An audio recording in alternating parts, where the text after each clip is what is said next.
ഇത് ആർത്തട്ടഹസിക്കുന്ന കാലമാണ്. കല്യാണങ്ങളിൽ പോയി നോക്കൂ, ആളുകളുടെ ഒരു ആരവങ്ങൾ.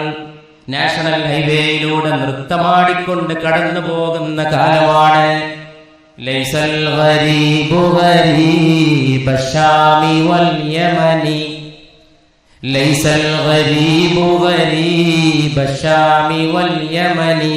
പരിശുദ്ധ നബിയുടെ പൗത്രനായ സയ്യിദുനാ ഇമാം സൈനുൽ ആബിദീൻ റളിയല്ലാഹു തആല അൻഹുവിന്റെ വിശ്വവിഖ്യാതമായിട്ടുള്ള വാക്കുകളാണ്. ലൈസൽ ഗരീബു ഗരീബ ശാമി വൽ യമനി, ഇന്നൽ ഗരീബ ഗരീബുൽ ലഹദി വൽ കഫനി. ആരാണ് അപരിചിതൻ എന്നറിയുമോ? ആരാണ് അപരിചിതൻ? ആരാണ് സ്ട്രേഞ്ചർ? ആരാണ് അപരിചിതൻ? അപരിചിതൻ സിറിയയിലെയും യമനിലെയും അപരിചിതനല്ല. ഇന്നൽ ഗരീബ ഗരീബുൽ ലഹദി വൽ കഫനി, കഫൻ പുടവയണിഞ്ഞ് ഖബറിലേക്ക് ഇറങ്ങുന്നവനാണ് അപരിചിതൻ. ഇതുവരെ പരിചയമില്ലാത്ത ഒരു വീട്ടിലേക്ക് പാർക്കാൻ പോവുകയാണ്.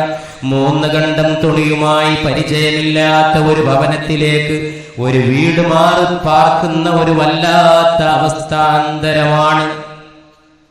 സാധാരണ മനുഷ്യർക്കിടയിൽ എത്രയോ ഗൃഹപ്രവേശങ്ങളുണ്ട്, ആളുകൾക്കിടയിൽ എത്രയെത്രയോ ഗൃഹപ്രവേശങ്ങൾ. പുതിയ വീടുണ്ടാക്കിയിട്ട് ആളുകൾ അതിലേക്ക് പാർപ്പ് മാറ്റുന്നതാണ്. ഇവിടെ ഇതാ ഒരാൾ അത്ഭുതകരമായ ഒരു വീട് മാറി പാർപ്പിന് സാക്ഷ്യം വഹിക്കുകയാണ്, അതിൽ പങ്കാളിയായി തീരുകയാണ്. ലൈസൽ ഗരീബു ഗരീബ ശാമി വൽ യമനി, ഇന്നൽ ഗരീബ ഗരീബുൽ ലഹദി വൽ കഫനി. അപരിചിതൻ എന്ന് പറയുന്നത് യമനിൽ നിന്നും സിറിയയിൽ നിന്നും വന്ന ആളാണ് അപരിചിതൻ എന്ന് ധരിച്ചു പോകരുത്. അപരിചിതൻ ഖബറിലേക്ക് ഇറങ്ങിച്ചെന്ന പുതുമണവാളനാണ്. പുതിയ ഉടുപ്പണിഞ്ഞ പുതുമണവാളൻ മാർക്കറ്റിൽ നിന്ന് ഇപ്പൊ കൊണ്ടുവന്നതാണ്. മരിച്ചുവെന്നറിഞ്ഞപ്പോൾ മക്കളോ ബന്ധുക്കളോ തുണിക്കടയിലേക്ക് പോകുന്നു. പുതിയ ആപ്പിളക്ക് ഡ്രസ്സ് വാങ്ങാനല്ല, പുതുമണവാട്ടിയ ആർഭാടത്തിൽ മുങ്ങിക്കുളിപ്പിക്കാനല്ല, പുതിയ വസ്ത്രം അണിയിച്ചുകൊണ്ട് ആളുകളുടെ മുമ്പിൽ കൊണ്ടുവന്ന് കമനീയാലങ്കൃത വധുവായിട്ട് എഴുന്നള്ളിക്കാനുമല്ല. പിന്നെ കൊണ്ടുവന്ന് നിർത്തുന്നത് എന്തിനാണ്? നിർത്താൻ പോലും കഴിയില്ല. കുളിപ്പിച്ചിട്ട് 3 കഷ്ണം തുണിയിൽ പൊതിഞ്ഞിട്ട് യാത്രയുമായിട്ട് പോകേണ്ടതാണ്. ഈ വീട്ടിൽ നിന്ന് അടുത്ത വീട്ടിലേക്ക് താമസം മാറി പാർക്കുകയാണ്. ഇന്നൽ ഗരീബ ലഹു ഹഖ്ഖുൽ ലിഗുർബതിഹി അലൽ മുഖീമിന ഫിൽ ഔതാനി വസ്സകനി.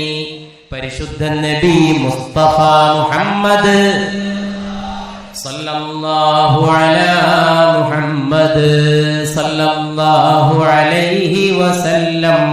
സല്ലല്ലാഹു മുഹമ്മദ്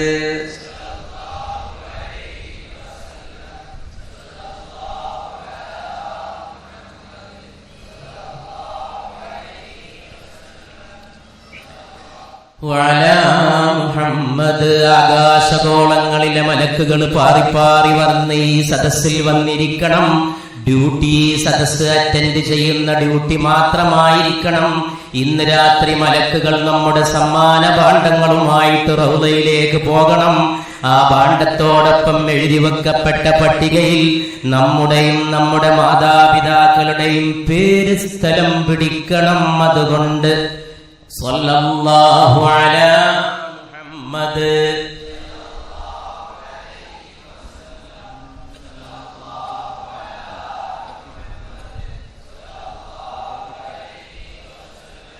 സല്ലല്ലാഹു അലാ മുഹമ്മദ്.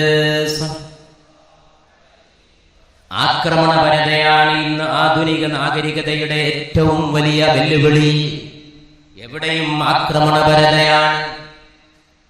രാഷ്ട്രീയത്തിന്റെ പേരിൽ അക്രമം, മതത്തിന്റെ പേരിൽ അക്രമം, ദൈവത്തിന്റെ പേരിൽ അക്രമം, പാർട്ടിയുടെ പേരിൽ അക്രമം, തത്വങ്ങളുടെ പേരിൽ അക്രമം, പ്രത്യയശാസ്ത്രങ്ങളുടെ പേരിൽ അക്രമം, സിദ്ധാന്തങ്ങളുടെ പേരിൽ അക്രമം, എവിടെയും അക്രമം. മനുഷ്യന്റെ മനസ്സ് ആയുധപ്പുരയായപ്പോ അവൻ പാർക്കുന്ന ലോകവും ആയുധപ്പുരയായി.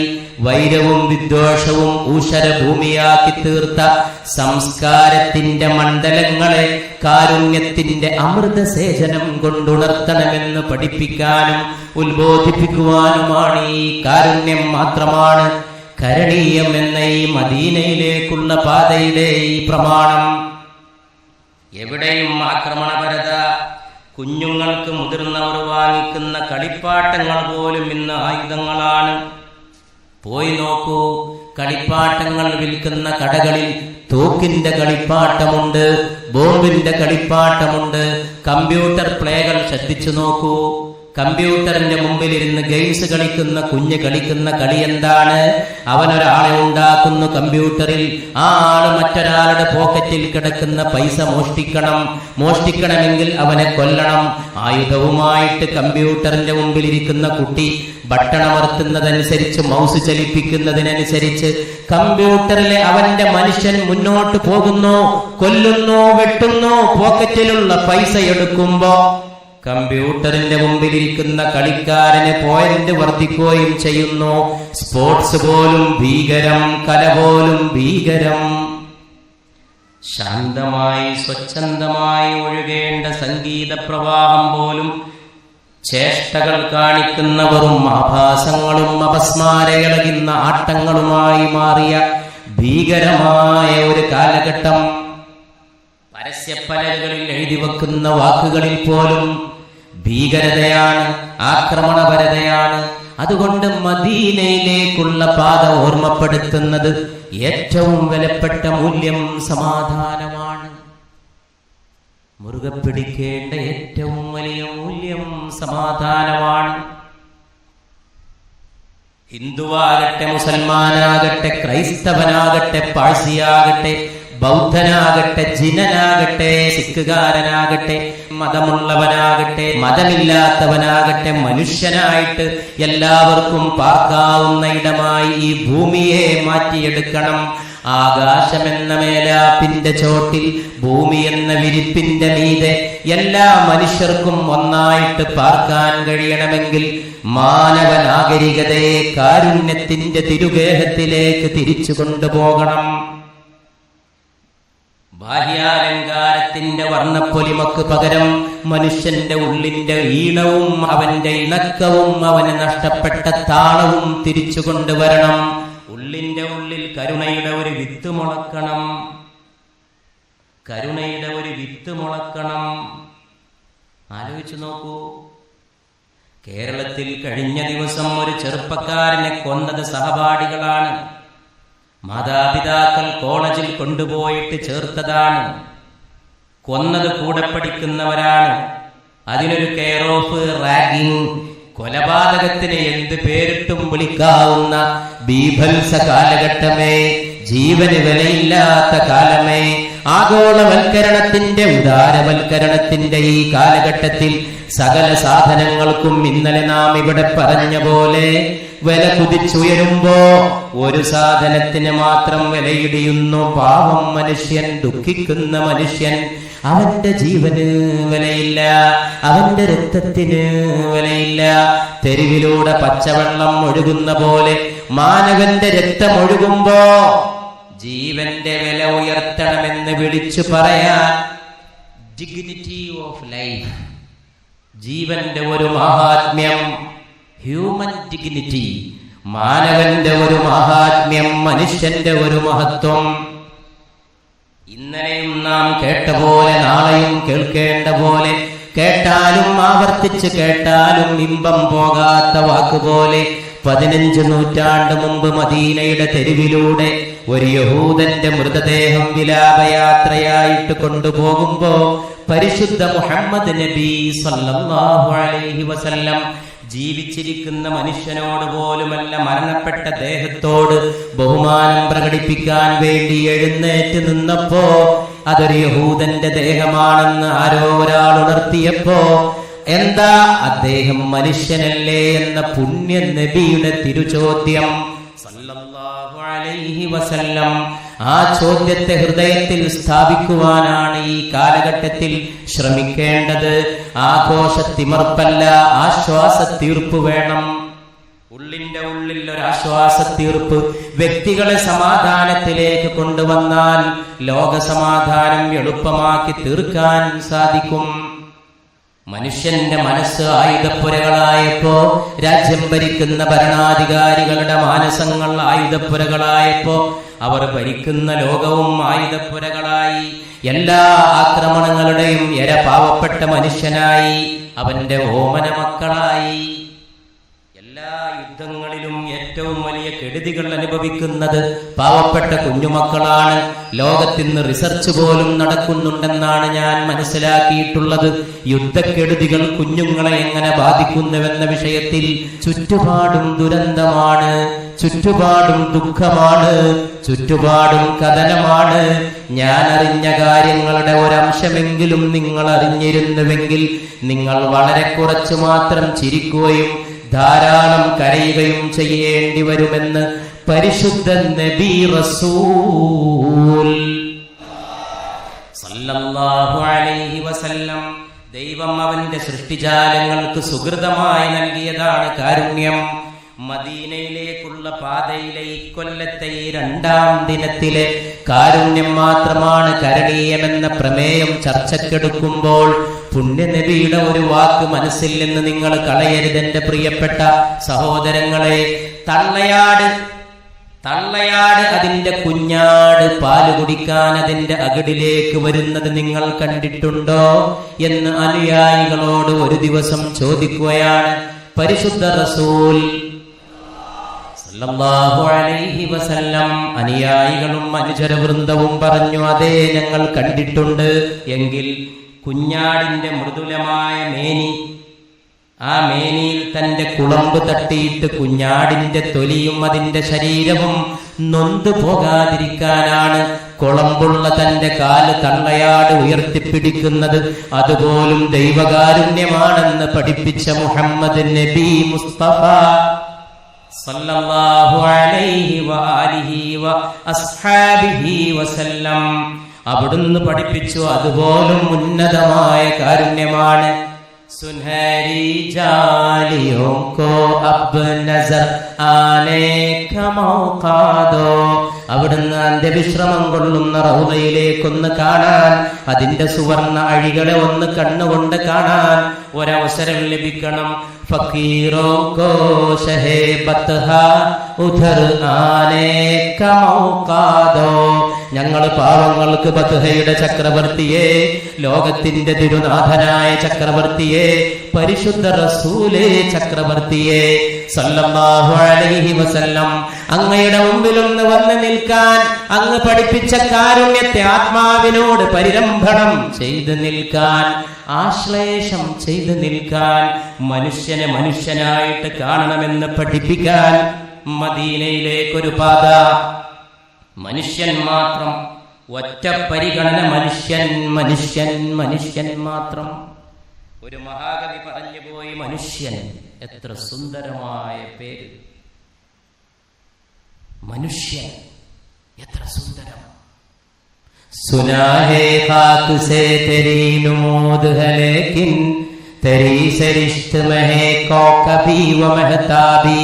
മനുഷ്യ, നിന്നെ കുറിച്ച് കേട്ടത് നീ മണ്ണിൽ നിന്ന് സൃഷ്ടിക്കപ്പെട്ടവനാണെന്നാണ്. പക്ഷേ നിന്നെ കാണുമ്പോ എനിക്ക് തോന്നിപ്പോകുന്നു നീ ചന്ദ്രന്റെ വെളിച്ചം കടമെടുത്തവനും നക്ഷത്ര വീര്യം പകർന്നെടുത്തവനുമാണ്. മനുഷ്യൻ, കരയുന്ന മനുഷ്യൻ, ചിരിക്കുന്ന മനുഷ്യൻ, ചിന്തിക്കുന്ന മനുഷ്യൻ, ഭാഷണം ചെയ്യുന്ന മനുഷ്യൻ, മന്ദഹാസം തൂകുന്ന മനുഷ്യൻ.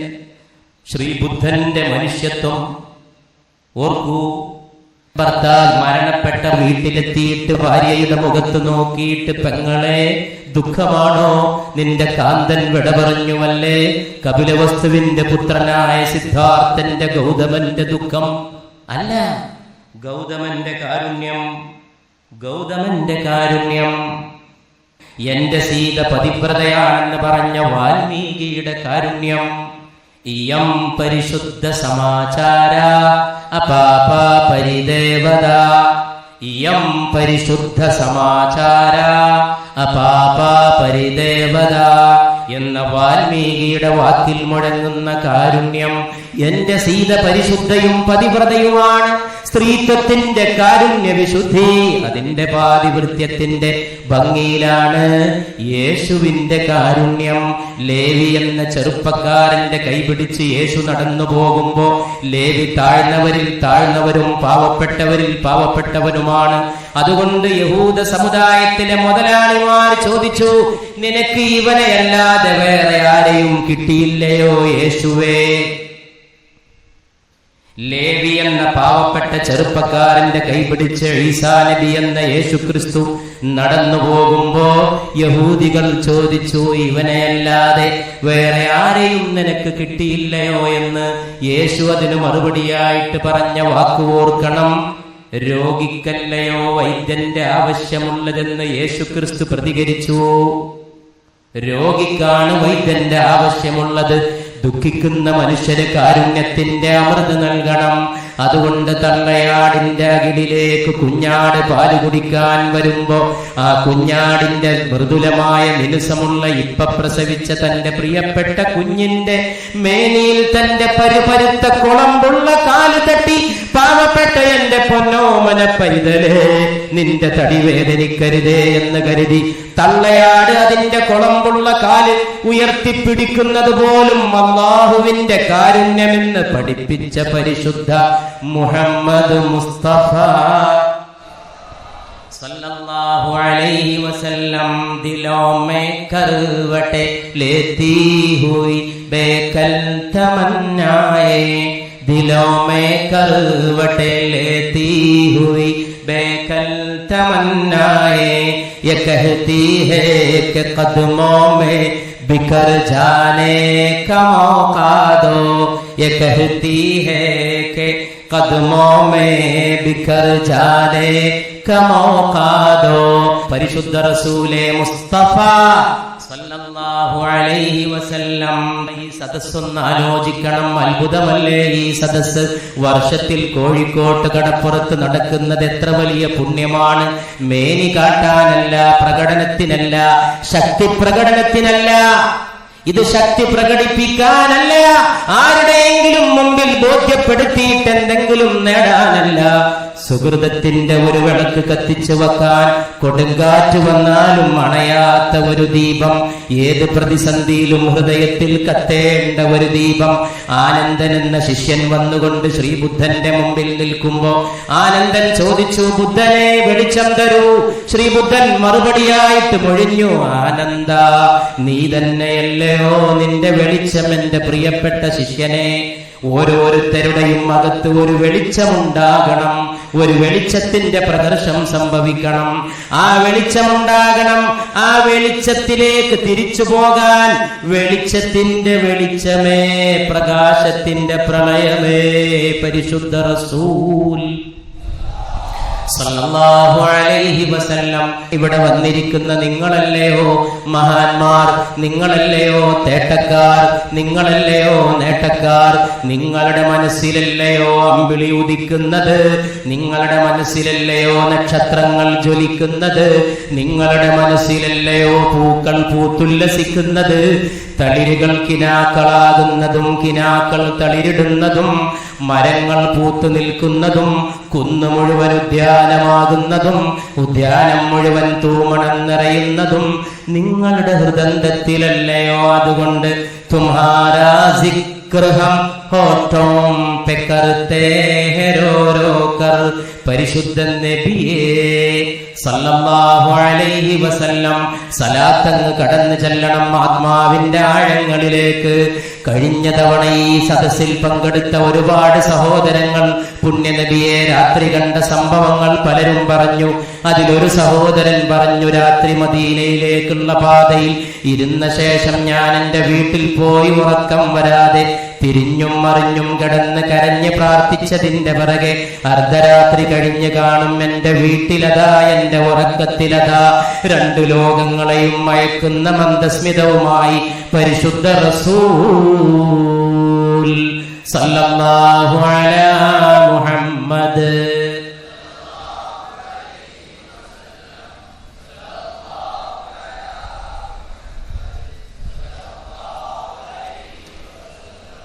സല്ലല്ലാഹു അലാ മുഹമ്മദ് സല്ലല്ലാഹു അലൈഹി വസല്ലം. ഈ സദസ്സിൽ വന്നു പോകുന്ന അന്നത്തെ രാത്രി തന്നെ ഒരു പൂങ്കിനാവ്, ഒരു പൊൻകിനാവ്, ആ കിനാവിൽ തന്നെ രണ്ടു ലോകത്തെയും അത്ഭുതപ്പെടുത്തിയ ഏത് മുഖം, ഏത് മുഖം? സൗന്ദര്യമുഖം, നീതിമുഖം, സത്യമുഖം. സൗന്ദര്യമുഖം, സത്യമുഖം, നീതിമുഖം, സമത്വസുന്ദരമായ ലോകത്ത് തിളങ്ങുന്ന മുഖം, ചന്ദ്രമുഖം, കിനാവിൽ തിളങ്ങുന്ന മുഖം. സ്വപ്നമേത് ഉണർച്ചയേതെന്ന് തിരിച്ചറിയാൻ കഴിയാതെ ഉണർച്ചയിലും ഉണർവിലും ഒരുപോലെ വന്നുണർത്തേണ്ട മുഖം. ആഖിറത്തിൽ നാളെ സ്വർഗത്തിലേക്കും കടന്നു പോകുമ്പോ വിശ്വാസികളാകുന്ന വലിയ കൂട്ടത്തിന്റെ ഇടയിൽ കഴിയേണ്ട മുഖം. രോഗികൾക്കിടയിൽ വൈദ്യരിയ്ക്കുന്ന പോലെ, നക്ഷത്രങ്ങൾക്കിടയിൽ ഒരു ചന്ദ്രൻ ഇരിക്കുന്ന പോലെ നാളെ മഹ്ശറയിലതാ മനുഷ്യ സമൂഹത്തിന്റെ തിരുമധ്യത്തിൽ ഒരു പൂർണ്ണചന്ദ്രൻ ഉദിച്ചുയരും. മുഹമ്മദുൻ മുഹമ്മദുൻ മുഹമ്മദു സല്ലല്ലാഹു അലൈഹി വസല്ലം.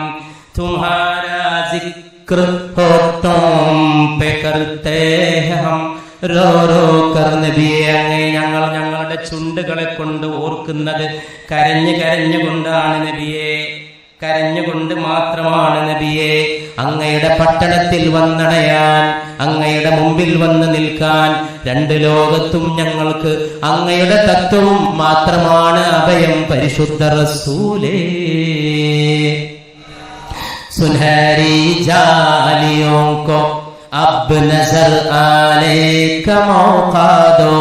സുവർണമായ അഴികൾ, അഴി എന്ന് പറയുമ്പോൾ ഓർക്കണം റൗദാ ഷരീഫ്.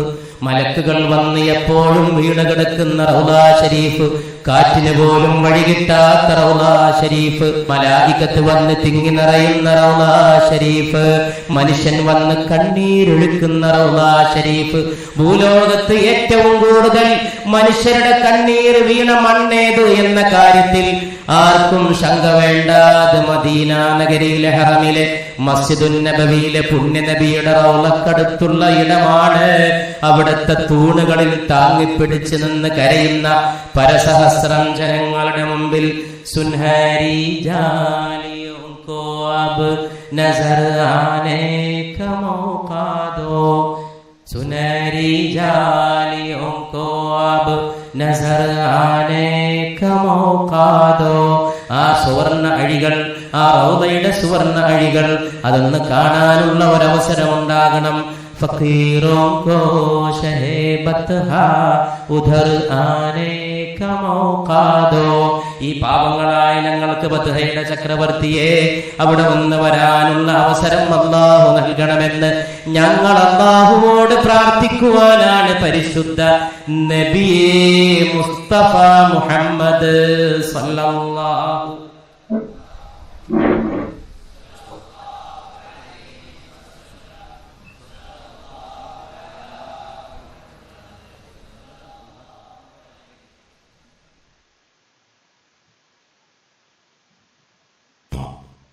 മനുഷ്യന്റെ ഹൃദ്രക്തം പോലെ ഒഴുകേണ്ടതാണ് കാരുണ്യം. ശരീരത്തിൽ മുഴുവൻ, ആത്മാവിൽ മുഴുവൻ പരക്കേണ്ട ജീവരക്തമാണ് കാരുണ്യം. ഇന്ന് കാരുണ്യത്തിന്റെ പ്രവാഹത്തിന് അണയിടുന്ന കാഠിന്യത്തിന്റെ ശക്തികളെ, പ്രവണതകളെ, പ്രതിഭാസങ്ങളെ അണകെട്ടി നിർത്താൻ നമുക്ക് സാധിക്കണം. മനുഷ്യന്റെ ചിന്ത ഹിംസാത്മകം, അവന്റെ പരിസരം ഹിംസാത്മകം, എല്ലാം ഹിംസ. കുഞ്ഞുങ്ങൾ നേരത്തെ പറഞ്ഞ പോലെ കളിക്കുന്ന കളിപ്പാട്ടം മുതൽ പരസ്യപ്പലകയിലെ വാചകങ്ങൾ വരെ എല്ലാം ഒരു ഹിംസയുടെ, അക്രമത്തിന്റെ അവസ്ഥയെ ഓർമ്മിപ്പിക്കുന്നു. ദൃശ്യശ്രാവ്യ മേഖലകളിലെ അത്ഭുതകരമായ കണ്ടുപിടുത്തങ്ങൾ മനുഷ്യനെ വെറും കാഴ്ചക്കാരനാക്കി. അപ്പോൾ ഹൃദയം മന്ദവും ബധിരവുമായി.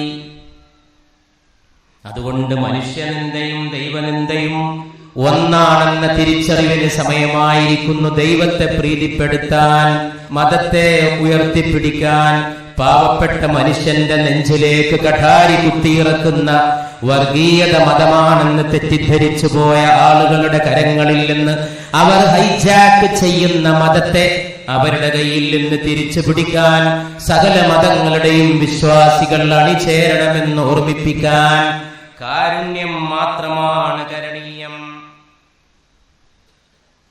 ദൈവത്തെയും മതത്തെയും പ്രീതിപ്പെടുത്താൻ വേണ്ടി മനുഷ്യന്റെ കഴുത്തിലേക്ക് കഠാരിയിറക്കുന്നവൻ സ്വന്തം മതത്തിന്റെയും സ്വന്തം മതം പഠിപ്പിച്ച തത്വങ്ങളുടെയും അതിന്റെ അധ്യാപകരായ ആചാര്യ പ്രവാചക ശ്രേഷ്ഠരുടെയും മുഖമാണ് കളങ്കപ്പെടുത്തുന്നതെന്ന് തിരിച്ചറിയാൻ, പ്രാണന്റെ നിലനിൽപ്പ് സഹജീവികളോട് യാചിക്കുന്നതല്ലെന്ന് തെളിയിക്കപ്പെടാൻ, എന്റെ പ്രാണനെടുക്കരുതേ എന്ന് കൊല്ലാൻ വരുന്ന ആളുകളോട് പാവപ്പെട്ട മനുഷ്യൻ അപ്പത്തിന് വേണ്ടി കെഞ്ചുന്ന കാലമുണ്ടായിരുന്നു.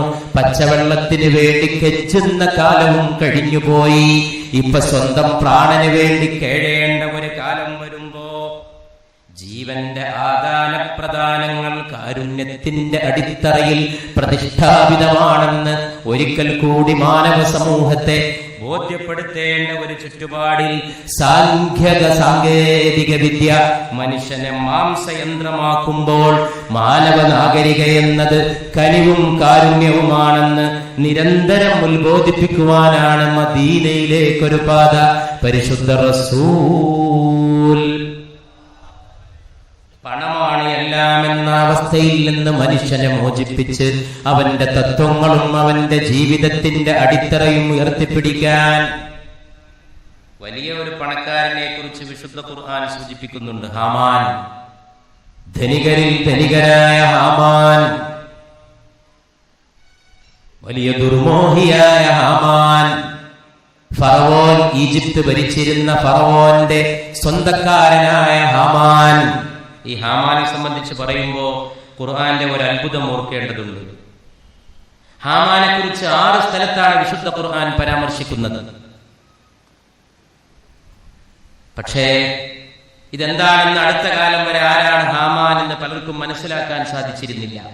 കാരണം ഈജിപ്തിന്റെ ചരിത്രം എഴുതപ്പെട്ട പഴയ ലിഖിതങ്ങൾ ഏത് ഭാഷയിലാണോ എഴുതപ്പെട്ടത്, ഈജിപ്ഷ്യൻ ഹീറോഗ്ലിഫിക് അക്ഷരമാല, അതാർക്കും വായിക്കാൻ സാധിച്ചിരുന്നില്ല. അതുകൊണ്ട് ഹാമാനെ പറ്റി മനസ്സിലാക്കാൻ സാധിച്ചില്ല.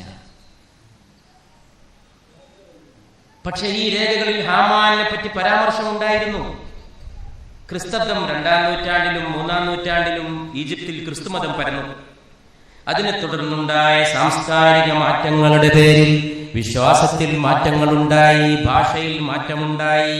അതിന്റെ ഫലമായി പഴയ ലിപികൾ കൈമോശം വന്നുപോയി, പുതിയ ഭാഷ പറന്നു, പുതിയ ലിപികളുണ്ടായി.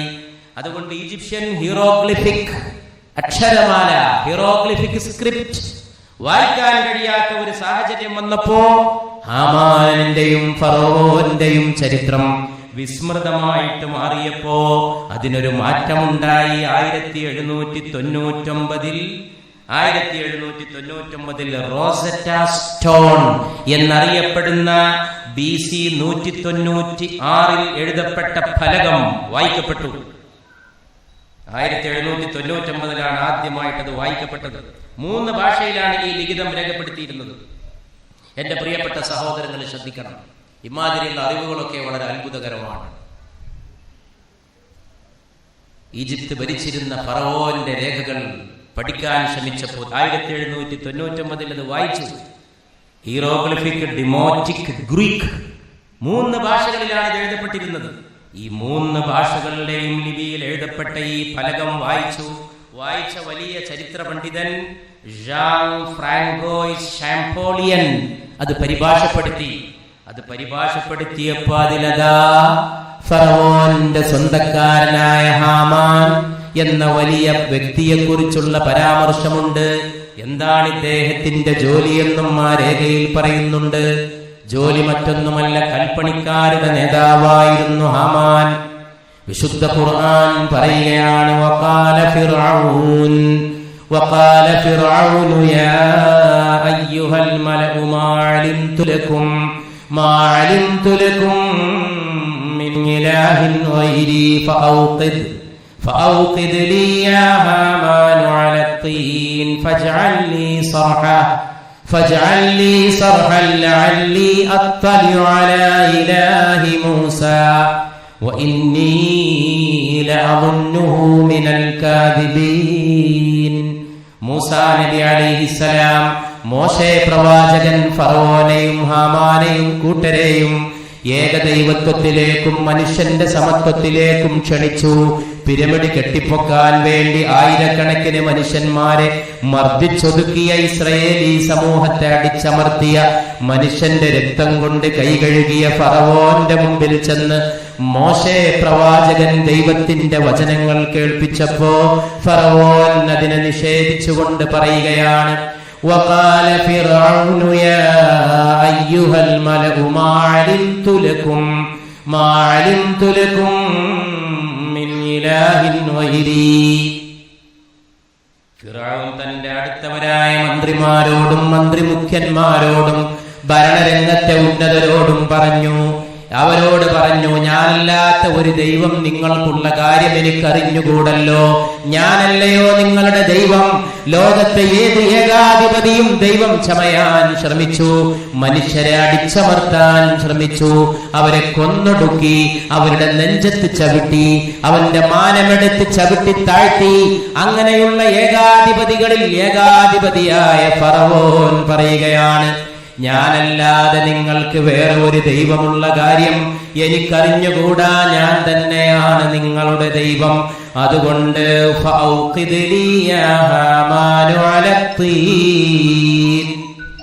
മണ്ണിന് തീ കൊളുത്തേണമേ ഹാമാനെ. ഫിറഔൻ പറയാണ് ഹാമാനോട്, മണ്ണിന് തീ കൊടുക്കേണമേ. 1799 വരെ ആർക്കും മനസ്സിലായില്ല ഖുർആനിൽ എന്തുകൊണ്ടാണ് ഹാമാനോട് മണ്ണിൽ തീ കൊടുക്കണേ എന്ന് പറഞ്ഞത്. പക്ഷേ ഈജിപ്ഷ്യൻ ഹീറോഗ്ലിഫിക് അക്ഷരമാല വായിച്ചപ്പോ മനസ്സിലായി, കട്ട ചുട്ടെടുക്കുന്ന പണിക്കാരുടെ തലവനായിരുന്നു ഹാമാൻ. ഇഷ്ടിക ചുട്ടെടുക്കുന്ന പണിക്കാരുടെ, കോറി പണിക്കാരുടെ തലവൻ. ഖുർആൻ പറയാണ്, ഫിറഔൻ ഹാമാനോട് പറഞ്ഞു, മണ്ണിന് തീ കൊടുക്ക്. മണ്ണിന് തീ കൊളുത്തിയിട്ടാണ് ഇഷ്ടിക ഉണ്ടാക്കുന്നത്. ഇഷ്ടികപ്പണിക്കാരുടെ നേതാവായിരുന്നു ഹാമാൻ എന്ന് 1799 റോസറ്റ സ്റ്റോണിന്റെ ഫലകം വായിച്ചപ്പോൾ ലോകത്ത് മാനവ സമൂഹത്തിന് മനസ്സിലാക്കാൻ കഴിഞ്ഞപ്പോ ഹാമാനെ കുറിച്ച് പരിശുദ്ധ ഖുർആന്റെ മറ്റു ഒരുപാട് പൊരുളുകൾ തെളിയിക്കപ്പെടുന്ന പോലെ, ഒരുപാട് തത്വങ്ങൾ സ്ഥാപിക്കപ്പെടുന്ന പോലെ, ഒരുപാട് പ്രവചനങ്ങൾ പുലരുന്ന പോലെ ഹാമാന്റെ നിജസ്ഥിതി മനസ്സിലാക്കാൻ സാധിച്ചു.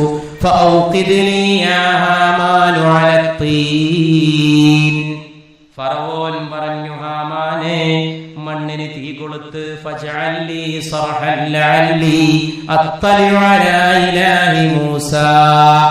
വലിയ ഒരു മന്ദിരം പണിയണം, വലിയ ഒരു രമ്യഹർമ്മം എനിക്ക് വേണ്ടി നീ ഇഷ്ടിക കൊണ്ടുണ്ടാക്കണം. ഇഷ്ടിക ചുട്ടുകൊണ്ട് ഹാമാനെ നീ വലിയൊരു മന്ദിരം പണിയണം. അതിന്റെ മുകളിൽ കയറിയിട്ട് ഞാൻ മൂസയുടെ ദൈവത്തെ ഒന്ന് നോക്കട്ടെ എന്ന് ധിക്കാരപൂർവം പറഞ്ഞ ഫറവോനെ അല്ലാഹു ജല്ല ജലാലുഹു മനുഷ്യന്റെ ധിക്കാരത്തിന്റെ അർത്ഥം നോക്കണം. ദൈവത്തിൽ വിശ്വസിക്കാൻ തയ്യാറല്ല, അവന്റെ തത്വങ്ങൾ സ്വീകരിക്കാൻ തയ്യാറല്ല, അവനെ വണങ്ങാൻ തയ്യാറല്ല, അവനെ വഴങ്ങാൻ തയ്യാറല്ലെന്നതോ പോകട്ടെ, ഇഷ്ടിക ചുട്ടിട്ട് വലിയ ഒരു കോട്ടക്കൊത്തളം കെട്ട് ഹാമാനെ, ഇഷ്ടിക പണിക്കാരുടെ തലവനായ ഹാമാനെ, ആ രമ്യകർമ്മത്തിൽ കയറി ഞാനൊന്ന് മുകളിലോട്ട് കയറട്ടെ, എന്നിട്ട് ഈ മൂസ പറയുന്ന ദൈവത്തെ ഒന്ന് കാണാൻ ശ്രമിക്കട്ടെ.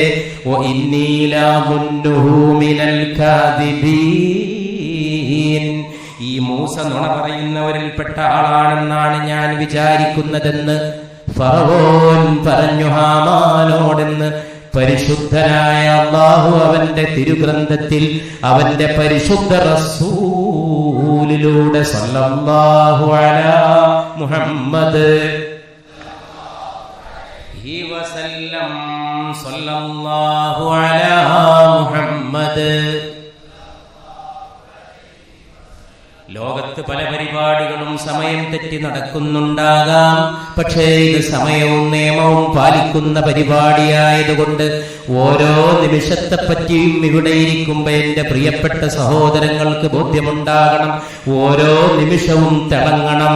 ജീവിതം എത്ര അത്ഭുതകരമാണ്, ജീവിതം എത്ര വിസ്മയകരമാണ്, ജീവിതം എത്ര ആനന്ദദായിയാണ്, ജീവിതം എത്ര ആഹ്ലാദ നിബദ്ധമാണ്, ജീവിതം എത്ര പുളുകങ്ങളും പൂക്കളും ഉള്ളതാണ്, ജീവിതം എത്ര ഉദയനിർഭരമാണ്, ജീവിതം എത്ര പ്രകാശപൂരിതമാണ്.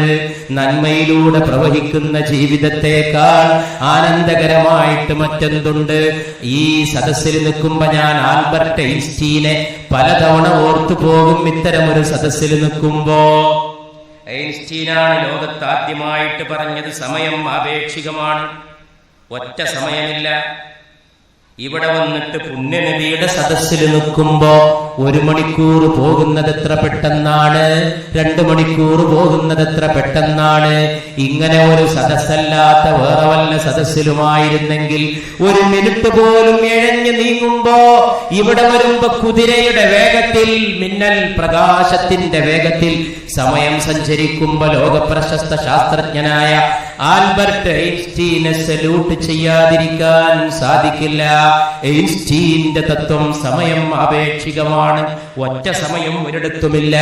സമയം മാനസത്തിന്റെ സമയമാണ്, സമയം മനസ്സിന്റെ പ്രതിഭാസമാണ്. അതുകൊണ്ട് ഇവിടെ ഇരിക്കുമ്പോ ഓരോ നിമിഷവും മഹബ്ബത്തുൻ നബിയിൽ തിളങ്ങേണ്ടതാണ്. സല്ലല്ലാഹു അലൈഹി വആലിഹി വഅസ്ഹാബിഹി വസല്ലം.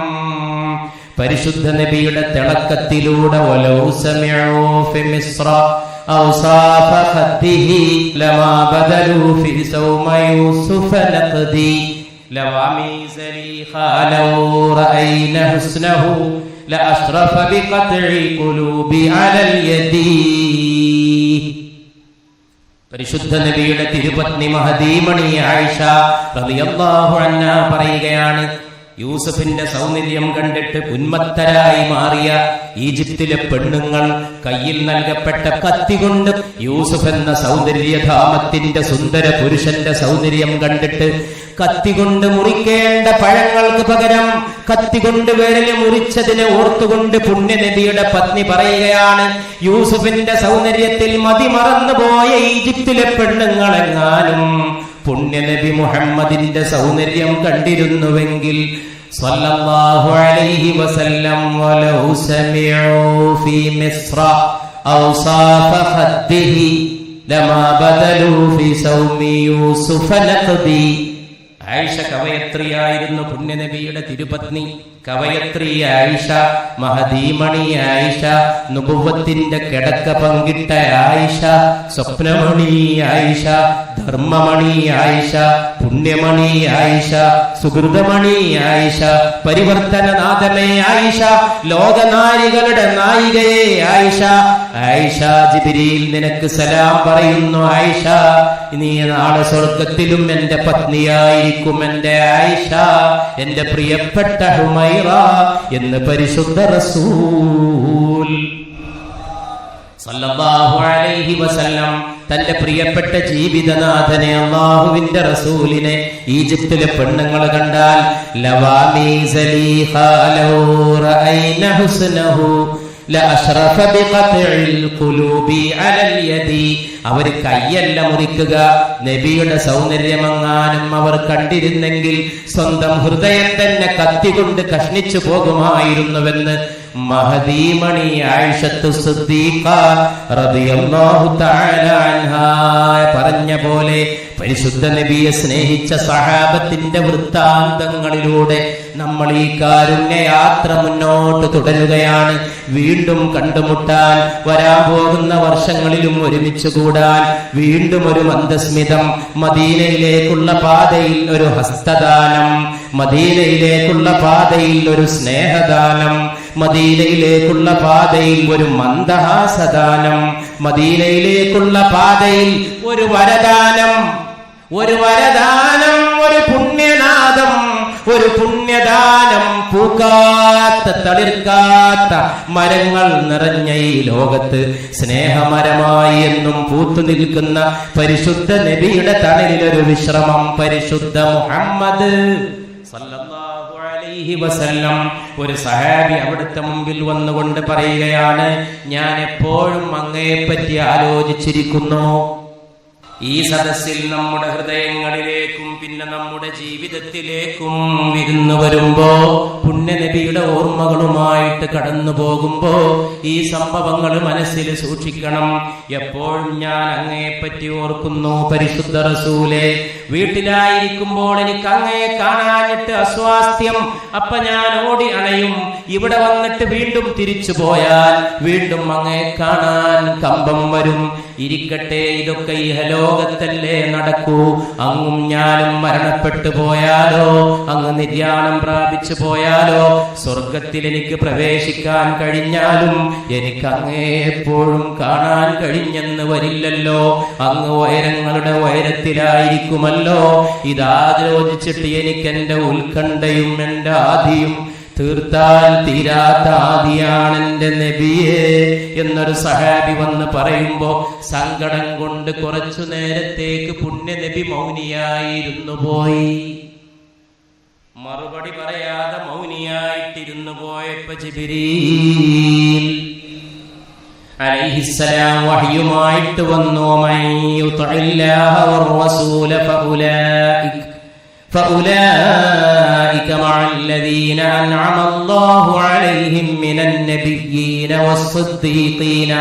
والصديقين والشهداء والصالحين وحسن أولئك رفيقا.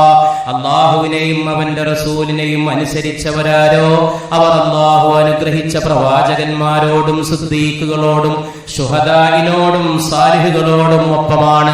അവർ ഉത്തമരായ കൂട്ടുകാരാണല്ലോ എന്ന ആയത്തിറങ്ങുകയും ഈ സഹാബിയെയും മറ്റു സഹാബികളെയും അത് അങ്ങേയറ്റം ആനന്ദം കൊള്ളിക്കുകയും ചെയ്തു. മറ്റൊരു സഹാബി വന്നുകൊണ്ട് പറയുകയാണ്, അങ്ങയോടുള്ള എന്റെ സ്നേഹം തീക്ഷ്ണമാണ് നബിയെ. അങ്ങയെപ്പറ്റി ചിന്തിച്ചിരിക്കുമ്പോ എനിക്ക് ദുഃഖം വർദ്ധിക്കുന്നു നബിയെ. എന്റെ ഈ അവസ്ഥ കണ്ടിട്ട് അങ്ങയെ കാണാതിരുന്നാൽ പെട്ടെന്ന് ഞാൻ മരണപ്പെട്ടു പോകുമെന്നും ഞാൻ വിഷമിച്ച് ബേജാറാവുകയാണ് എന്റെ നബിയെ. സ്വർഗത്തിൽ പ്രവേശിച്ചാലും അങ്ങയെ കാണാൻ ഞാൻ ബുദ്ധിമുട്ടുമല്ലോ. അങ്ങ് ഉയരങ്ങളിലെ ഉയരത്തിലും ഞാൻ താഴെ എവിടെയെങ്കിലും ആകുമ്പോ എങ്ങനെ ഈ മുഖം കാണാൻ കഴിയുമെന്ന് ഈ സഹാബി വന്ന് പറയുമ്പോ നബി സല്ലല്ലാഹു അലൈഹി വസല്ലം നേരത്തെ ഇറങ്ങിയ ആയത്തോതി ആ സഹാബിയെയും ആശ്വസിപ്പിച്ചു. മറ്റൊരു സഹാബി വന്നുകൊണ്ട് പറയുകയാണ്, എന്റെ ഏറ്റവും വലിയ ആശങ്ക എന്തെന്നറിയുമോ? ഇപ്പൊ രാവിലെയും വൈകുന്നേരവും അങ്ങയെ കണ്ട് ഞാൻ സന്തോഷം കൊള്ളുന്നു. പക്ഷേ എത്തിപ്പിടിക്കാൻ കഴിയാത്ത ഉയരത്തിലേക്ക് അങ്ങ് സ്വർഗത്തിൽ കടന്നു പോയാൽ ഞാൻ എന്ത് ചെയ്യും അല്ലാഹുവിന്റെ റസൂലേ? ഉടൻ തന്നെ ആ സഹാബി അത് ചോദിച്ച് തിരിച്ചു പോയ ശേഷമാണ് നേരത്തെ പറഞ്ഞ ആയത്തിറങ്ങിയത്. വീട്ടിലേക്ക് നബി ആളെ അയച്ചിട്ട് ആ സഹാബിയെ വരുത്തിക്കുകയും ഈ ആയത്ത് ആ സഹാബിയെ ഓതി കേൾപ്പിക്കുകയും ചെയ്തു. പരിശുദ്ധ റസൂൽ മൊഴിയുകയാണ് സല്ലല്ലാഹു അലൈഹി വസല്ലം, കയ്യിലുള്ള സ്വത്ത് മുഴുവൻ വിറ്റിട്ടോ, കുടുംബത്തെ മുഴുവൻ കൈയൊഴിഞ്ഞിട്ടോ, കയ്യിലുള്ളതെല്ലാം ത്യജിച്ചിട്ടോ എന്നെ ഒന്ന് കാണാൻ എന്റെ പ്രിയപ്പെട്ട അനുയായികൾ മോഹിച്ചു പോകും. അങ്ങനെ പരിശുദ്ധ നബിയെ കാണാൻ മോഹിക്കുന്നവരുടെ, കേൾക്കാൻ മോഹിക്കുന്നവരുടെ, പരിശുദ്ധ നബിയോട് സഹവസിക്കാൻ മോഹിക്കുന്നവരുടെ നാളെ ഹൗദിങ്കൽ അവിടുത്തോടൊപ്പം നമ്മളെ ഒരുമിച്ച് കൂട്ടേണമേ അല്ലാഹ്. ഹൗദുൽ കൗസറിൽ നിന്ന് അവിടുന്ന് വിളമ്പിയിട്ട് പൊൻവിരലുകൾ കൊണ്ട്, പൂവിരലുകൾ കൊണ്ട് അമൃതിനേക്കാൾ അമൃതായ പാനീയം തരുമ്പോ അത് കൈകൊണ്ട് തൊട്ട് വാങ്ങാനും ആ വിരലുകളിൽ സ്പർശിക്കാനും അവിടുത്തെ പുഞ്ചിരി കാണാനും അവിടുന്ന് നമ്മെ തിരിച്ചറിയാനും വിധി കൂട്ടേണമേ അല്ലാഹ് എന്ന് പ്രാർത്ഥിക്കുന്ന സദസ്സാണിത്. ദുരുദ്ദേശവുമായിട്ടൊരു വിരുന്നുകാരൻ ഒരു ദിവസം നബിയുടെ വീട്ടിലെത്തി. രാത്രി നബി അദ്ദേഹത്തെ സൽക്കരിച്ചു. അയാളുടെ വരവിന്റെ ഉദ്ദേശം ദുഷ്ടമായ ഉദ്ദേശമായിരുന്നു. രാത്രി മുഴുവൻ അയാൾ കിടക്ക മുഴുവൻ കാഷ്ടിച്ചു വൃത്തികേടാക്കി വീട് മുഴുവൻ മലിനമാക്കിയിട്ട് അയാൾ തിരിച്ചുപോയി. പോയപ്പോയാ ആ ഗ്രാമീണനായ അറബി തന്റെ വാള് മറന്നു വെച്ചിട്ടാണ് പോയത്. രാത്രി പുലരുന്നതിന് മുമ്പ് സ്ഥലം വിട്ട അതിഥിക്ക് വഴിയിൽ വെച്ച് ഓർമ്മ വന്നു, വാള് മറന്നല്ലോ. വാളെടുക്കാൻ വേണ്ടി അയാൾ തിരിച്ചു വരുമ്പോ മനഃപൂർവ്വം കാഷ്ടിച്ച് നബിയുടെ വീട് വൃത്തികേടാക്കിയ അയാൾ കാണുകയാണ്, ഇരുട്ടത്ത് അരണ്ട വെളിച്ചത്തിലതാ ഒരാൾ തന്റെ കാഷ്ടം മുഴുവൻ തന്റെ കൈകൊണ്ട് വൃത്തിയാക്കുകയാണ്. അതിന്റെ മുമ്പിലേക്ക് അയാൾ വന്ന് നിന്നുകൊണ്ട് നോക്കുമ്പോ പരിശുദ്ധ റസൂൽ തന്റെ പുണ്യകരങ്ങളെ കൊണ്ട് തന്റെ വീട് വൃത്തികേടാക്കിയ അതിഥിയുടെ കാഷ്ടം മുഴുവൻ ശുദ്ധീകരിച്ച് തന്റെ വീട് വൃത്തിയാക്കുമ്പോ ഈ മനുഷ്യൻ വന്ന് കയറാൻ പേടിച്ചു നിൽക്കുമ്പോ അയാൾക്ക് തോന്നി എങ്ങനെ അവിടുത്തെ അഭിമുഖീകരിക്കുമെന്ന്. ഒരുവിധം ധൈര്യത്തോടെ വാള് തിരിച്ചു വാങ്ങാൻ വേണ്ടി ചൊല്ലുമ്പോ പുണ്യനബി സ്നേഹത്തോടുകൂടി പറയുകയാണ്, ഇതാ നിങ്ങൾ മറന്നു വെച്ചു പോയ വാള്, ഇതുകൊണ്ട് പോയിക്കോളൂ എന്ന് സ്നേഹപൂർവം ആതിഥേയനായ പരിശുദ്ധ ദൈവദൂതര് പറയുമ്പോ കടന്നു വന്ന മനുഷ്യൻ ആകെ ഷോക്കേറ്റുപോയി. അവൻ പെടഞ്ഞുപോയി, അവന്റെ ആത്മാവ് പെടഞ്ഞുപോയി, അവന്റെ ചുണ്ടറിയാതെ ചൊല്ലിപ്പോയി, അഷ്ഹദു അല്ലാ ഇലാഹ ഇല്ലല്ലാഹ്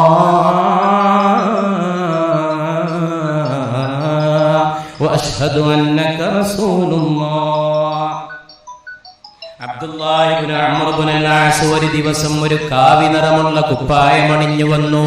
കാവിക്കുപ്പായം കണ്ടപ്പോ പുണ്യനബി, ആഭാസം ഒരിക്കലും ഇഷ്ടപ്പെടാത്ത നബി, പുണ്യനബിയുടെ പ്രത്യേകതകളിൽ ആർക്കാണ് മാതൃകയില്ലാത്തത്? ഏറ്റവും ഇഷ്ടപ്പെട്ട നിറം വെള്ള നിറം. അള്ളാഹു എനിക്ക് നൽകിയ അനുഗ്രഹങ്ങളിൽ വലിയ ഒരു അനുഗ്രഹം സുഗന്ധമാണെന്ന് പറഞ്ഞ പരിശുദ്ധ റസൂൽ. ലോകത്ത് ഏതെങ്കിലും ഒരു സഹൃദയനായ മനുഷ്യനുണ്ടോ സുഗന്ധം ഇഷ്ടപ്പെടാത്തത്? ആ പരിശുദ്ധ റസൂല് ആഭാസകരമായത് കാണുമ്പോ അപ്പത്തന്നെ അനിഷ്ടം കാട്ടിയ റസൂല് കാവിക്കുപ്പായമിട്ട് തന്റെ ചെറുപ്പക്കാരനായ സഹാബി വന്നു നിൽക്കുന്നത് കണ്ടപ്പോ ഉടൻ തന്നെ ചോദിച്ചു, എന്താണിത്? എന്തൊരു കുപ്പായമാണിത് എന്ന് പരിശുദ്ധ നബി ചോദിച്ചു പോയി. കാവിക്കുപ്പായം കണ്ടപ്പോ തിരിച്ചു പോയിട്ട് ഈ സഹാബി തന്റെ കുപ്പായം ഊരിയിട്ട് അടുപ്പത്തെ കത്തുന്ന തീയിലേക്ക് വലിച്ചെറിഞ്ഞു. പരിശുദ്ധ നബിക്ക് വെറുപ്പുണ്ടാക്കിയ കുപ്പായം അണിയേണ്ടതില്ലെന്ന് തീർച്ചപ്പെടുത്തിയിട്ടത് അടുപ്പിലേക്ക് വലിച്ചെറിഞ്ഞു. പിറ്റേന്ന് അബ്ദുള്ളയെ കണ്ടപ്പോ പുണ്യനബി ചോദിച്ചു, കുപ്പായം എവിടെ പോയി? അത് ഞാൻ അടുപ്പത്തേക്ക് എറിഞ്ഞുവെന്ന് പറയുമ്പോ റസൂൽ സല്ലല്ലാഹു അലൈഹി വസല്ലം പറയുകയാണ്, അത് വല്ല കുടുംബത്തിലെ സ്ത്രീകൾക്കും അണിയാൻ കൊടുക്കാമായിരുന്നു. അത്തരം നിറങ്ങൾ പെണ്ണുങ്ങൾക്ക് യോജിക്കും, ആണുങ്ങൾക്ക് അത്ര യോജിക്കില്ലെങ്കിലുമെന്ന് അണിയുന്ന വസ്ത്രത്തിന്റെ നിറം പോലും നിർണയിച്ചു തരാൻ ഈ ലോകത്തേക്ക് വന്ന സുഹൃതമണിയേ, മാർഗദർശിയെ പരിശുദ്ധ മുസ്തഫ മുഹമ്മദ് സല്ലല്ലാഹു അലാ മുഹമ്മദ്. പരിശുദ്ധ നബിയോടൊപ്പം യാത്ര ചെയ്തു പോകുന്ന റാഫി റളിയല്ലാഹു അൻഹു ഒട്ടകപ്പുറത്തൊരു ചുവന്ന തുന്നൽ വേലയുള്ള വിരിപ്പ് വിരിച്ചിരുന്നു.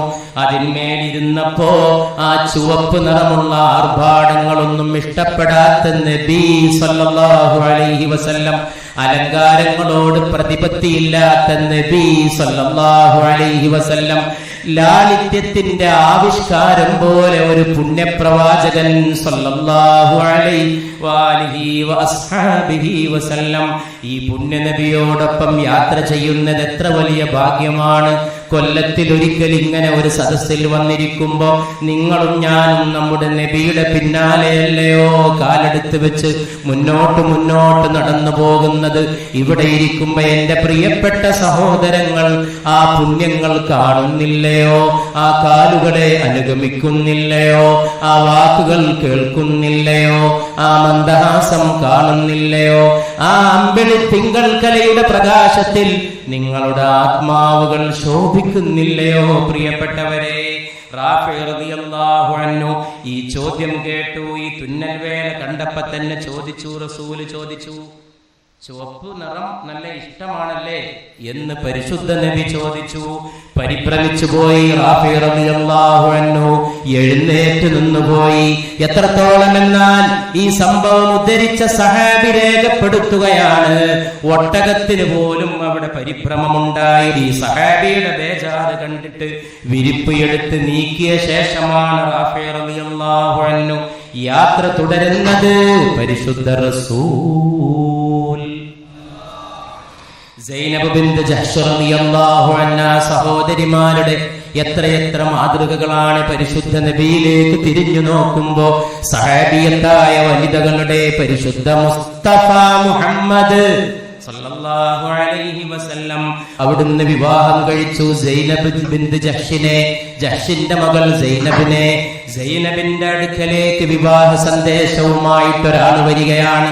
പരിശുദ്ധ നബിയുടെ ജീവിതത്തിലേക്ക്, പരിശുദ്ധ നബിയുടെ പൂങ്കാവനത്തിലേക്ക്, പരിശുദ്ധ നബിയുടെ കരപല്ലവങ്ങളിലേക്ക്, പരിശുദ്ധ നബിയുടെ കണ്ണീരിലേക്ക്, പരിശുദ്ധ നബിയുടെ വസന്തത്തിലേക്ക് സൈനബ് ക്ഷണിക്കപ്പെടുമ്പോ സന്തോഷത്തിമർപ്പിലാറാടിയ സൈനബ് റളിയല്ലാഹു അൻഹ അണിഞ്ഞിരുന്ന ആഭരണങ്ങൾ മുഴുവൻ ഊരിയെടുത്ത് ഈ വൃത്താന്തവുമായിട്ട് വന്ന സന്ദേശവാഹകന് സമ്മാനിച്ചു പോയി. ഈ വൃത്താന്തത്തിന്റെ സന്തോഷം കൊണ്ട് നബിയുടെ പത്നീപദത്തിലേക്ക് ഉയർത്തപ്പെടുമ്പോ എന്തിന് ആഭരണം, നബിയുടെ ജീവിതം പങ്കുവെക്കുമ്പോ എന്തിന് അലങ്കാരം, നബിയുടെ കൈപിടിക്കുമ്പോ എന്തിന് മറ്റുള്ള സംഗതികൾ, നബിയുടെ പിന്നാലെ നടക്കുമ്പോ എന്തിന് വിഭവം, എന്തിന് ധനം, എന്തിന് മറ്റു പിൻബലം, എന്തിന് മറ്റൊരു മോഹം.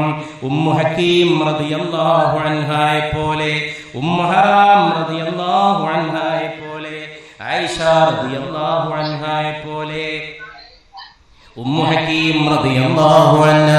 ഓർമ്മയില്ലേ പ്രിയപ്പെട്ട സഹോദരങ്ങളെ, ഇക്രിമയെ, അബൂജഹലിന്റെ മകനായ ഇക്രിമ വിശ്വാസം അവലംബിച്ചു വന്നു. വലിയ സ്നേഹത്തിൽ ഇക്രിമയുടെ ജീവിത പങ്കാളിയായി ഉമ്മു ഹക്കീം. വലിയ സ്നേഹത്തോടെ അവർ കഴിഞ്ഞുകൂടി. അബൂബക്കർ സിദ്ദീഖ് റളിയല്ലാഹു അൻഹുവിന്റെ കാലഘട്ടത്തിൽ അബൂജഹലിന്റെ മകനായ വിശ്വാസിയായി മാറിയ ഇക്രിമ, ഉമ്മു ഹക്കീമിന്റെ ഭർത്താവായ ഇക്രിമ യമനിൽ നിന്ന് സിറിയയിലേക്ക് പുറപ്പെട്ടു. സിറിയയിലേക്ക് സത്യപ്രബോധനത്തിന് പോകുന്ന വഴിയിൽ ഇക്രിമ അവിടെ വെച്ച് ഷഹാദത്ത് അവലംബിച്ച് ഷഹീദായി മാറുമ്പോ ഉമ്മു ഹക്കീം വിധവയായി. ഉമ്മു ഹക്കീം മടങ്ങുമ്പോ വിവാഹാഭ്യർത്ഥനയുമായിട്ട് ഖാലിദ് ഇബ്നു സഈദ് എന്ന സഹാബി റളിയല്ലാഹു അൻഹു വിവാഹം ചെയ്യാൻ വേണ്ടിയിട്ട് ക്ഷണം നടത്തുമ്പോ ഇക്രിമയുടെ ഭാര്യയായിരുന്ന ഉമ്മു ഹക്കീം റളിയല്ലാഹു അൻഹ പറയുകയാണ്, ഈ മർദ്ദകരിൽ നിന്ന് മോചനം നേടിയിട്ട്, ഈ അനീതിയുടെ വക്താക്കളുടെ അക്രമങ്ങളിൽ നിന്ന് മോചനം നേടിയിട്ട് പോരെ നമ്മുടെ വിവാഹം, അത് കഴിഞ്ഞിട്ട് പോരെ വീട്ടിൽ കൂടൽ എന്ന് ചോദിക്കുമ്പോ ഉമ്മു ഹക്കീമിനോട് ഖാലിദ് ഇബ്നു സഈദ് പറയുകയാണ്, ഈ പോരാട്ടം കഴിഞ്ഞാൽ ഞാൻ ബാക്കിയാകുമെന്ന് എനിക്ക് തോന്നുന്നില്ല. അതുകൊണ്ട് ഉമ്മു ഹക്കീം അതിനു മുമ്പ് തന്നെ നിക്കാഹ് കഴിഞ്ഞു പോരാട്ടത്തിൽ ഖാലിദ് ഇബ്നു സഈദ് ഷഹീദാകുമ്പോ പോരാടാൻ വന്നവരോട് ഒറ്റക്ക് നിന്നടരാടിയ പരിശുദ്ധ നബിയുടെ സഹാബിയത്തായ ഉമ്മു ഹക്കീം റളിയല്ലാഹു അൻഹയെ പോലെ പരിശുദ്ധ നബി നിഗാഹ ബർഖ് നഹി ചഹരെ ആഫ്താബ് നഹി, നിഗാഹ ബർഖ് നഹി, നബിയുടെ നോട്ടം ഇടിമിന്നലല്ല. ചഹരെ ആഫ്താബ് നഹി, മുഖം സൂര്യനല്ല. എക് ആദ്മി ഹേ, മനുഷ്യനാണെന്ന് ചോദിച്ചാ മനുഷ്യൻ തന്നെയാണ്. മഗർ ദേഖ്നെ കിതാബ് നഹി, പക്ഷേ മുഖത്തേക്ക് നോക്കാൻ കഴിയില്ല. അത്ര വലിയ തിളക്കമാണ്. മനുഷ്യനാണോ എന്ന് ചോദിച്ചാൽ മനുഷ്യനാണ്, സൂര്യനാണോ എന്ന് ചോദിച്ചാൽ സൂര്യനല്ല മുഖം, ഇടിമിന്നലല്ല നോട്ടം, പക്ഷേ മുഖത്തേക്ക് നോക്കാൻ കഴിയില്ല. അസൽ സേ അബദ് തക് തരാ ജവാബ് നഹി, തുടക്കം മുതൽ ഒടുക്കം വരെ അങ്ങേക്ക് തുല്യനായിട്ടാരുമില്ല പരിശുദ്ധ റസൂലേ സല്ലല്ലാഹു അലാ മുഹമ്മദ്. അലകടൽ പോലെ ഒരു സലാത്ത്, ദുആകൾക്ക് ഉത്തരമായി ഒരു സലാത്ത്, സങ്കട നിവാരണമേ സലാത്ത്, ദുഃഖപരിഹാരമേ സലാത്ത്, രോഗശമനമേ സലാത്ത്, മനുഷ്യന്റെ ഏറ്റവും വലിയ മാനസമന്ത്രമേ സലാത്ത്, ആശ്വാസമേ സലാത്ത്, സാന്ത്വനമേ സലാത്ത്, മാറാത്ത രോഗത്തിന് കിട്ടാത്ത മരുന്നേ സലാത്ത്, ആശ്വാസത്തിന്റെ ആലംബമേ സലാത്ത്, പിടിതരാത്ത പ്രതിഭാസമേ സലാത്ത്, റൗളയിലേക്ക് ഒഴുകുന്ന ഉപഹാരമേ സലാത്ത്, മലായിക്കത്ത് ചുമന്നു പോകുന്ന ഭാണ്ഡത്തിന്റെ പൊരുളേ സലാത്ത്. അതുകൊണ്ടത് പാഴാക്കുന്നതിൽ പരം ഒരു നിർഭാഗ്യമില്ല. സല്ലല്ലാഹു അലാ മുഹമ്മദ്.